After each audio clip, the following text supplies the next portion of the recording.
ਵਾਹਿਗੁਰੂ ਜੀ ਕਾ ਖਾਲਸਾ ਵਾਹਿਗੁਰੂ ਜੀ ਕੀ ਫਤਿਹ। ਆਪਣੀ ਅੱਜ ਦੀ ਵੀਡੀਓ ਦਾ ਵਿਸ਼ਾ ਹੈ ਕਿ 5 ਪਾਠ ਇਸ ਬਾਣੀ ਦੇ ਸੁਣਨ ਦਾ ਜਾਂ ਕਰਨ ਦਾ ਸਾਨੂੰ ਕੀ ਲਾਭ ਮਿਲਦਾ ਹੈ।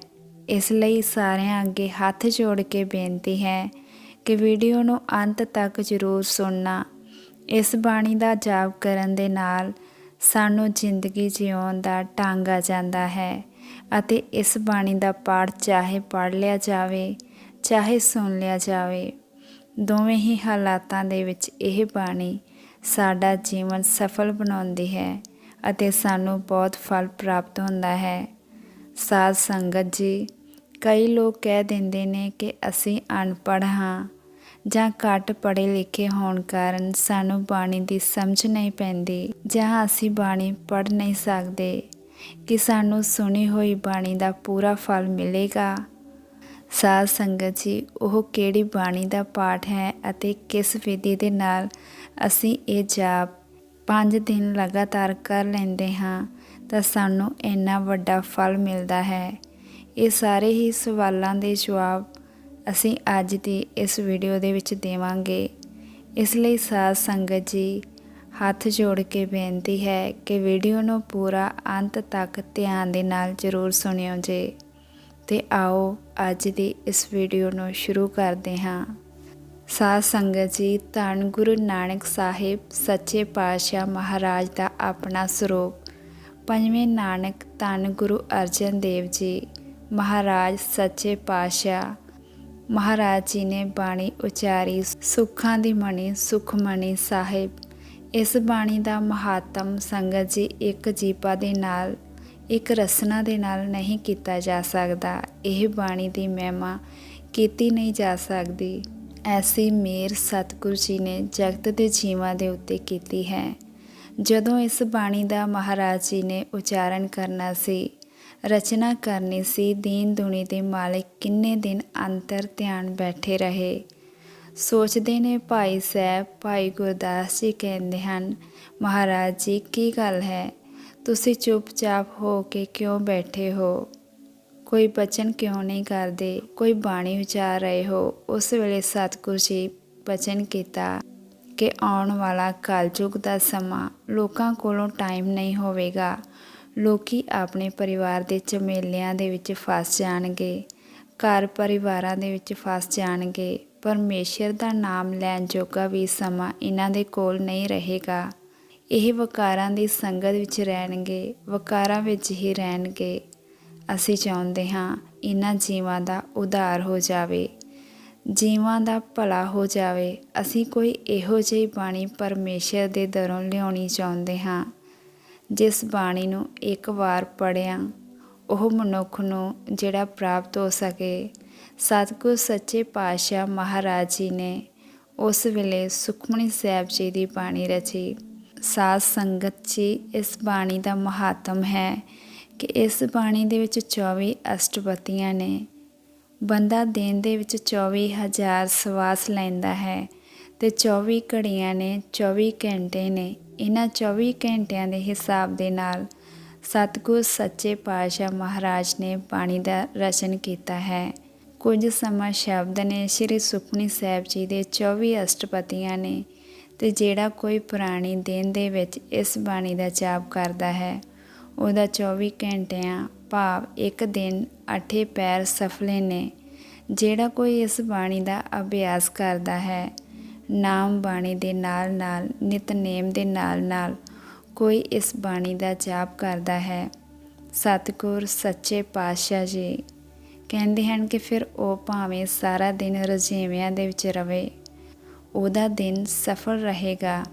ਜਿਹੜਾ ਕੋਈ ਅੰਮ੍ਰਿਤ ਵੇਲੇ ਉੱਠ ਕੇ ਸ੍ਰੀ ਸੁਖਮਨੀ ਸਾਹਿਬ ਜੀ ਦਾ ਜਾਪ ਕਰੇਗਾ। ਇਸ ਬਾਣੀ ਦਾ ਮਹਾਤਮ ਸਤਿਗੁਰਾਂ ਨੇ ਆਪ ਵੀ ਲਿਖਿਆ ਹੈ ਕਿ ਇਹ ਬਾਣੀ ਪੜ੍ਹਨ ਦੇ ਨਾਲ ਕੀ ਪ੍ਰਾਪਤੀ ਹੋਵੇਗੀ। ਸਤਿਗੁਰ ਸੱਚੇ ਪਾਤਸ਼ਾਹ ਜੀ ਬਾਣੀ ਅੰਦਰ ਕਹਿੰਦੇ ਨੇ, ਸੱਚੇ ਪਾਤਸ਼ਾਹ ਜੀ ਬਾਣੀ ਅੰਦਰ ਕਹਿੰਦੇ ਨੇ, ਰਿੱਧ ਨਵ ਨਿੱਧ ਕਹਿੰਦੇ ਹਨ, ਅਟਲ ਸੁੱਖ ਹਿਰਦੇ ਦਾ ਕਦੇ ਖਤਮ ਹੋਣ ਵਾਲਾ ਸੁੱਖ ਜਿਹੜਾ ਕਦੇ ਖਤਮ ਨਹੀਂ ਹੋ ਸਕਦਾ। ਐਸਾ ਸੁਖਮਨੀ ਸਾਹਿਬ ਜੀ ਦੀ ਬਾਣੀ ਪੜ੍ਹਨ ਵਾਲੇ ਨੂੰ ਪ੍ਰਾਪਤ ਹੋਵੇਗਾ। ਸ਼ਾਂਤ ਮਨ ਦੀ ਸ਼ਾਂਤੀ, ਆਤਮਾ ਦੀ ਸ਼ਾਂਤੀ। ਰਿੱਧ ਮਹਾਰਾਜ ਸੱਚੇ ਪਾਤਸ਼ਾਹ ਕਹਿੰਦੇ ਆਤਮਾ ਦੀ ਸ਼ਾਂਤੀ। ਮਹਾਰਾਜ ਸੱਚੇ ਪਾਤਸ਼ਾਹ ਜੀ ਕਹਿੰਦੇ ਸਾਰੀਆਂ ਤਾਕਤਾਂ ਯੋਗ ਦੀਆਂ ਜਿਹੜੇ ਜੋਗੀ ਤਾਪ ਕਰਕੇ ਜਾਂ ਪ੍ਰਾਣਾਯਾਮ ਕਰਕੇ ਹਾਸਲ ਕਰਦੇ ਨੇ ਉਹ ਸੁਖਮਨੀ ਸਾਹਿਬ ਜੀ ਦੀ ਬਾਣੀ ਪੜ੍ਹਨ ਦੇ ਨਾਲ ਹੀ ਹੋ ਜਾਣਗੀਆਂ।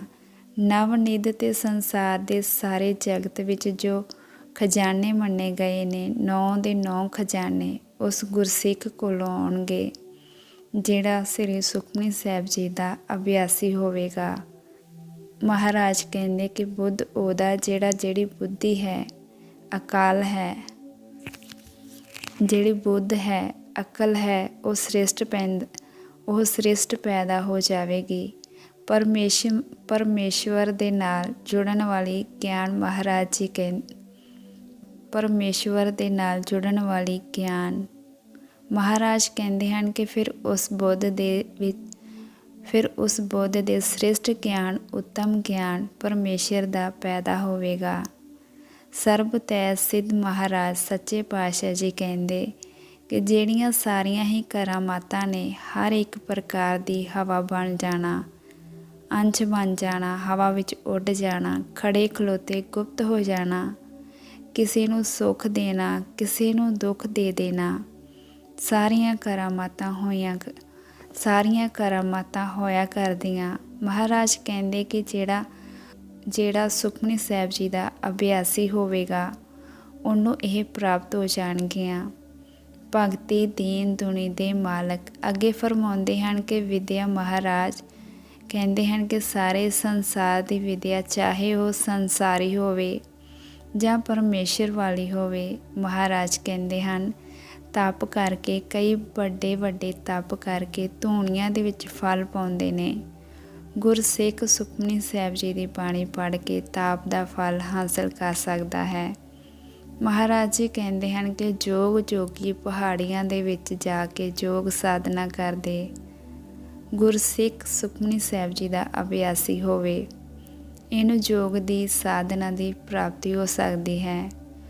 ਸੱਚੇ ਪਾਤਸ਼ਾਹ ਜੀ ਕਹਿੰਦੇ ਕਿ ਪ੍ਰਭੂ ਧਿਆਨ ਤੇ ਉਹ ਅਕਾਲ ਪੁਰਖ ਵਾਹਿਗੁਰੂ ਜਿਹੜਾ ਸਾਰੇ ਸੰਸਾਰ ਵਿੱਚ ਇਹ ਚੱਕਰ ਦੇ ਵਿੱਚ ਮਾਇਆ ਚੱਕਰ ਤੋਂ ਪਰੇ ਬੈਠਾ ਹੈ, ਵੱਖਰਾ ਬੈਠਾ ਹੈ, ਸਭ ਕੁਝ ਦੇਖ ਰਿਹਾ ਹੈ, ਨਿਰੰਕਾਰ ਸਰੂਪ ਹੈ, ਸ਼ਬਦਾਂ ਦਾ ਅਵਤਾਰ ਹੈ। ਉਹਦਾ ਧਿਆਨ ਆਪਣੇ ਆਪ ਹਿਰਦੇ ਵਿੱਚ ਟਿਕ ਜਾਵੇਗਾ। ਜਿਹੜਾ ਕੋਈ ਸੁਖਮਨੀ ਸਾਹਿਬ ਜੀ ਦਾ ਅਭਿਆਸੀ ਹੋਵੇਗਾ ਗਿਆਨ ਸ੍ਰਿਸ਼ਟ ਉੱਤਮ ਇਸ਼ਨਾਨ ਸ੍ਰਿਸ਼ਟ ਗਿਆਨ ਉਸ ਦੇ ਵਿੱਚ ਪੈਦਾ ਹੋ ਜਾਵੇਗਾ ਕਿ ਸਾਰੇ ਤੀਰਥਾਂ ਦਾ ਜਿਹੜਾ ਨਹਾਉਣ ਦਾ ਫਲ ਹੈ ਉਸ ਗੁਰਸਿੱਖ ਨੂੰ ਪ੍ਰਾਪਤ ਹੋਵੇਗਾ। ਜਿਹੜਾ ਸ੍ਰੀ ਸੁਖਮਨੀ ਸਾਹਿਬ ਜੀ ਦੀ ਬਾਣੀ ਦਾ ਪਾਠ ਕਰੇ ਅਭਿਆਸੀ ਹੋਵੇਗਾ। ਸਤਿਗੁਰ ਜੀ ਕਹਿੰਦੇ ਹਨ 4 ਪਦਾਰਥ ਕਮਲ ਪ੍ਰਗਾਸ 4 ਪਦਾਰਥ ਨੇ। ਸਾਧ ਸੰਗਤ ਸੰਸਾਰ ਦੇ ਵਿੱਚ ਜਿਹਦੇ ਪਿੱਛੇ ਸੰਸਾਰ ਭੱਜਾ ਫਿਰਦਾ ਹੈ ਧਰਮ ਅਰਥ ਕਾਮ ਮੋਖ ਇਹ 4 ਪਦਾਰਥ ਹੀ ਮੇਨ ਹਨ।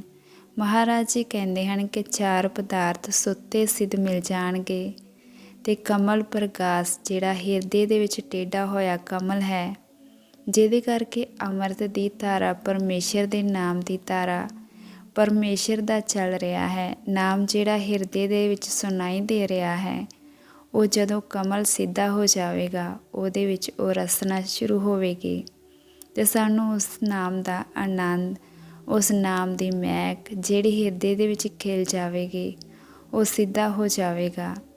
ਜਿਹੜਾ ਕੋਈ ਬਾਣੀ ਦਾ ਅਭਿਆਸ ਕਰੇਗਾ ਗੁਰੂ ਪਾਤਸ਼ਾਹ ਜੀ ਕਹਿੰਦੇ ਹਨ ਕਿ ਸੰਸਾਰ ਦੇ ਵਿੱਚ ਰਹਿੰਦਿਆਂ ਇਹ ਸੰਸਾਰ ਦੇ ਸਭੇ ਕਾਰਜ ਕਰਦਿਆਂ ਉਹ ਗੁਰਸਿੱਖ ਮਾਇਆ ਤੋਂ ਉਦਾਸ ਰਹੇਗਾ ਭਾਵ ਪਰਮੇਸ਼ਰ ਨੂੰ ਹਮੇਸ਼ਾ ਚਿੱਤ ਦੇ ਵਿੱਚ ਵਸਾ ਕੇ ਰੱਖੇਗਾ। ਜਿਹੜਾ ਕੋਈ ਇਸ ਬਾਣੀ ਦਾ ਅਭਿਆਸੀ ਹੋਵੇਗਾ ਪਾਤਸ਼ਾਹ ਜੀ ਕਹਿੰਦੇ ਹਨ ਸੁੰਦਰ ਤੇ ਚਤੁਰ ਤਤ ਕਾ ਬੇਤਾ। ਸਾਧ ਸੰਗਤ ਜੀ ਜਦੋਂ ਕੋਈ ਅਭਿਆਸੀ ਬਣਦਾ ਹੈ ਤਾਂ ਬਾਣੀ ਜਪਣ ਵਾਲਾ ਬਣਦਾ ਹੈ। ਨਾ ਚਾਹੇ ਉਹ ਕਾਲੇ ਰੰਗ ਦਾ ਕਿਉਂ ਨਾ ਹੋਵੇ ਚਾਹੇ ਉਸਦਾ ਸਰੀਰ ਮਾੜੇ ਤੋਂ ਮਾੜਾ ਕਿਉਂ ਨਾ ਹੋਵੇ ਪਰ ਜਦੋਂ ਕੋਈ ਨਾਮ ਅਭਿਆਸ ਕਰਨ ਪੈਂਦਾ ਹੈ ਉਹਦਾ ਕਾਲਾ ਰੰਗ ਵੀ ਜਿੱਦਾਂ ਭਗਵਾਨ ਕ੍ਰਿਸ਼ਨ ਜੀ ਉਹ ਸਾਵਲੇ ਰੰਗ ਦੇ ਨੇ ਪਰ ਸਾਰੀਆਂ ਗੋਪੀਆਂ ਉਹਦੇ ਮੂੰਹ ਕ੍ਰਿਸ਼ਨ, ਕਿਉਂਕਿ ਨਾਮ ਦਾ ਅਭਿਆਸ ਸੀ। ਉਹਨਾਂ ਦੇ ਕੋਲੋਂ ਐਸੇ ਸਾਧੂ ਜਿਨ੍ਹਾਂ ਦੇ ਸਰੀਰ ਕੰਮ ਨਹੀਂ ਕਰਦੇ ਪਰ ਸੰਗਤਾਂ ਖਿੱਚੀਆਂ ਤੁਰੀਆਂ ਆਉਂਦੀਆਂ ਨੇ, ਉਹਨਾਂ ਦੇ ਦਰਸ਼ਨਾਂ ਵਾਸਤੇ ਖਿੱਚ ਹੋਇਆ ਕਰਦੀ ਹੈ। ਸੋਹਣਾ ਸ੍ਰੇਸ਼ਟ ਸਰੂਪ ਹੋ ਜਾਂਦਾ ਹੈ। ਕਹਿੰਦੇ ਹਨ ਸੁੰਦਰ ਚਤੁਰ ਤਤ ਕਾ ਬੇਤਾ, ਤੇ ਜਿਹੜਾ ਕੋਈ ਇਸ ਬਾਣੀ ਦਾ ਅਭਿਆਸ ਕਰੇਗਾ ਉਹ ਚਤਰ ਸਿਆਣਾ ਹੋ ਜਾਵੇਗਾ। ਹਰ ਇੱਕ ਚੀਜ਼ ਦੀ ਸਿਆਣਪ ਉਸ ਕੋਲ ਹੋਵੇਗੀ ਤੇ ਪਰਮੇਸ਼ਰ ਦਾ ਜਿਹੜਾ ਪ੍ਰਭੂ ਹੈ ਉਹਦਾ ਮੂਲ ਜਾਣ ਲਵੇਗਾ। ਪਾਤਸ਼ਾਹ ਜੀ ਕਹਿੰਦੇ ਹਨ ਕਿ ਸਮਦਰਸੀ ਏਕ ਦ੍ਰਿਸ਼ਟੇਤਾ, ਉਹ ਸਾਰਿਆਂ ਦੇ ਵਿੱਚ ਸਭੇ ਘਟ ਰਾਮ ਬੋਲੇ ਰਾਮਾ ਬੋਲੇ ਰਾਮ, ਬਿਨਾਂ ਕੋ ਬੋਲੇ ਰੇ, ਇਹੋ ਜਿਹੀ ਅਵਸਥਾ ਪ੍ਰਾਪਤ ਕਰ ਲਵੇਗਾ। ਸਾਰਿਆਂ ਦੇ ਵਿੱਚ ਪਰਮੇਸ਼ਰ ਨੂੰ ਵੇਖ ਲਵੇਗਾ ਜਿਹੜਾ ਕੋਈ ਇਸ ਬਾਣੀ ਦਾ ਅਭਿਆਸੀ ਹੋਵੇਗਾ। ਪਾਤਸ਼ਾਹ ਜੀ ਕਹਿੰਦੇ ਹਨ ਕਿ ਇਹ ਫਲ ਤਿਸ ਜਨ ਕੇ ਮੁਖ ਭਣੇ, ਇਹ ਜਿਹੜੇ ਫਲ ਨੇ, ਇਹ ਜਿਹੜੇ ਅਸੀਂ ਗਿਣਾ ਦਿੱਤੇ ਹਨ, ਉਹ ਚੀਜ਼ਾਂ ਇਹ ਕਿਹਨੂੰ ਮਿਲਣਗੀਆਂ? ਪਾਤਸ਼ਾਹ ਜੀ ਕਹਿੰਦੇ ਗੁਰੂ ਨਾਨਕ ਨਾਮ ਬਚਨ ਮਨ ਸੁਣੇ, ਜਿਹੜੇ ਗੁਰੂ ਨਾਨਕ ਸਾਹਿਬ ਸੱਚੇ ਪਾਤਸ਼ਾਹ ਮਹਾਰਾਜ ਨੇ ਨਾਮ ਦੀ ਮਹਿਮਾ ਵਾਲੀ ਸੁਖਮਨੀ ਸਾਹਿਬ ਜੀ ਦੀ ਬਾਣੀ ਦਾ ਉਚਾਰਨ ਕੀਤਾ ਹੈ। ਇਹ ਬਚਨਾਂ ਨੂੰ ਕੋਈ ਮਨ ਕਰਕੇ ਮੁਖ ਤੋਂ ਉਚਾਰੇ ਤੇ ਕੰਨਾਂ ਦੇ ਨਾਲ ਸੁਣੇ ਤੇ ਹਿਰਦੇ ਦੇ ਵਿੱਚ ਧਾਰੇ, ਉਸ ਨੂੰ ਇਹ ਸਾਰੇ ਸੁੱਖ ਮਹਾਰਾਜ ਜੀ ਕਹਿੰਦੇ ਪ੍ਰਾਪਤ ਹੋਣਗੇ।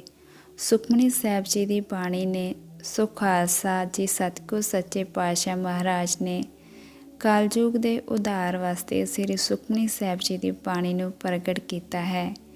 ਕਈ ਪ੍ਰੇਮੀ ਨੇ ਜਿਹੜੇ ਬਹੁਤ ਅਭਿਆਸ ਕਰਦੇ ਨੇ ਸ੍ਰੀ ਸੁਖਮਨੀ ਸਾਹਿਬ ਜੀ ਦਾ ਬਾਣੀ ਦਾ, ਹੋਰ ਨਹੀਂ ਕੁਛ ਤਾਂ ਸਤਿਗੁਰ ਸੱਚੇ ਪਾਤਸ਼ਾਹ ਜੀ ਨੇ ਕਲਯੁਗ ਦੇ ਵਿੱਚ ਗੁਰਸਿੱਖਾਂ ਵਾਸਤੇ, ਜੀਵਾਂ ਦੇ ਉਧਾਰ ਵਾਸਤੇ ਬਾਣੀ ਰਚਨਾ ਕੀਤੀ ਹੈ ਕਿ ਤੁਹਾਡੇ ਕੋਲ ਬਹੁਤਾ ਟਾਈਮ ਨਹੀਂ ਤੇ ਇੱਕ ਸੁਖਮਨੀ ਸਾਹਿਬ ਜੀ ਦਾ ਪਾਠ ਹੀ ਕਰ ਲਓ, ਇਹਦੇ ਨਾਲ 24 ਘੰਟੇ ਸਫਲੇ ਹੋ ਜਾਣਗੇ। ਸਤਿਗੁਰ ਮਹਾਰਾਜ ਸੱਚੇ ਪਾਤਸ਼ਾਹ ਜੀ ਦੇ ਦਰ 'ਤੇ ਆਪਣੀ ਹਾਜ਼ਰੀ ਲੱਗ ਸਕਦੀ ਹੈ।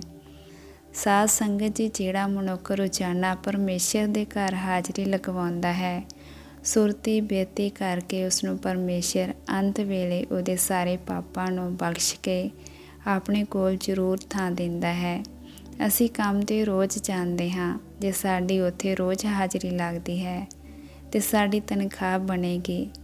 ਜੇ ਪਰਮੇਸ਼ਰ ਦੇ ਘਰੇ ਸਾਡੀ ਰੋਜ਼ ਹਾਜ਼ਰੀ ਲੱਗੇਗੀ ਤਾਂ ਹੀ ਉਹ ਸਾਨੂੰ ਮੁਕਤੀ ਮਿਲੇਗੀ, ਤਾਂ ਹੀ ਉਹ ਸਾਨੂੰ ਇਹ 84 ਦੇ ਗੇੜ ਦੇ ਵਿੱਚੋਂ ਖਲਾਸੀ ਮਿਲੇਗੀ। ਜੇ ਅਸੀਂ ਸਤਿਗੁਰ ਸੱਚੇ ਪਾਤਸ਼ਾਹ ਮਹਾਰਾਜ ਜੀ ਦੇ ਦਰ ਤੋਂ ਗੈਰ ਹਾਜ਼ਰ ਰਹੇ ਤਾਂ ਫਿਰ ਤੁਸੀਂ ਜਾਣਦੇ ਹੀ ਹੋ, ਜਿਹੜੇ ਗੈਰ ਹਾਜ਼ਰ ਹੁੰਦੇ ਹਨ ਉਹਨਾਂ ਨੂੰ ਤਾਂ ਪੈਸਾ ਨਹੀਂ ਮਿਲਦਾ, ਉੱਪਰੋਂ ਕੰਮ ਤੋਂ ਵੀ ਕੱਢ ਦਿੰਦੇ ਨੇ ਤੇ ਪਰਮੇਸ਼ਰ ਨਾ ਉਹਨਾਂ ਨੂੰ ਖੁਸ਼ ਕਰ ਸਕਦਾ ਹੈ, ਨਾ ਉਹਨਾਂ ਨੂੰ ਕੋਈ ਚੀਜ਼ਾਂ ਦੇ ਸਕਦਾ ਹੈ, ਕਿਉਂਕਿ ਜਦੋਂ ਪਹੁੰਚਿਆ ਹੀ ਨਹੀਂ ਲੈਣ ਵਾਸਤੇ, ਕੋਈ ਚੀਜ਼ ਵੰਡਦਾ ਹੋਵੇ, ਅਸੀਂ ਉੱਥੇ ਟਾਈਮ 'ਤੇ ਨਾ ਪਹੁੰਚੀਏ, ਉਹਦੇ ਵਿੱਚ ਸਾਡਾ ਕਸੂਰ ਹੈ, ਵੰਡਣ ਵਾਲੇ ਦਾ ਕੋਈ ਕਸੂਰ ਨਹੀਂ। ਸਤਿਗੁਰ ਸੱਚੇ ਪਾਤਸ਼ਾਹ ਜੀ ਸਮਝਾਉਂਦੇ ਹਨ ਇਸ ਬਾਣੀ ਦੇ ਜ਼ਰੀਏ ਦੇ ਨਾਲ ਕਿ ਜਿਸ ਮਾਇਆ ਦੇ ਪਿੱਛੇ, ਜਿਹੜੀ ਆਪਣੀ ਸੋਭਾ ਦੇ ਪਿੱਛੇ, ਜਿਹੜੇ ਆਪਣੇ ਕੰਮਾਂ ਕਾਰਾਂ ਦੇ ਪਿੱਛੇ ਭਲਿਆ ਤੋਂ ਭੱਜਾ ਫਿਰਦਾ ਹੈ, ਇਹ ਸਾਰੇ ਕੰਮ ਸਫਲੇ ਹੋ ਜਾਣਗੇ ਜੇ ਤੂੰ ਸੁਖਮਨੀ ਸਾਹਿਬ ਜੀ ਦਾ ਅਭਿਆਸੀ ਹੋ ਜਾਵੇਂ, ਜੇ ਤੂੰ 1 ਜਾਂ 2 ਸੁਖਮਨੀ ਸਾਹਿਬ ਜੀ ਦੇ ਪਾਠ ਕਰਨ ਲੱਗ ਪਵੇਂ। ਸਾਧ ਸੰਗਤ ਜੀ, ਇਸ ਪਾਠ ਕਰਨ ਦੇ ਨਾਲ, ਸਾਧ ਸੰਗਤ ਜੀ, ਇਸ ਪਾਠ ਦੇ ਜਾਪ ਨੂੰ ਕਰਨ ਦੇ ਨਾਲ ਦੁਨੀਆ ਦੀਆਂ ਸਾਰੀਆਂ ਤਾਕਤਾਂ ਤੁਹਾਡੇ ਕੋਲੋਂ, ਵਾਹਿਗੁਰੂ ਜੀ ਕਾ ਖਾਲਸਾ, ਵਾਹਿਗੁਰੂ ਜੀ ਕੀ ਫਤਿਹ।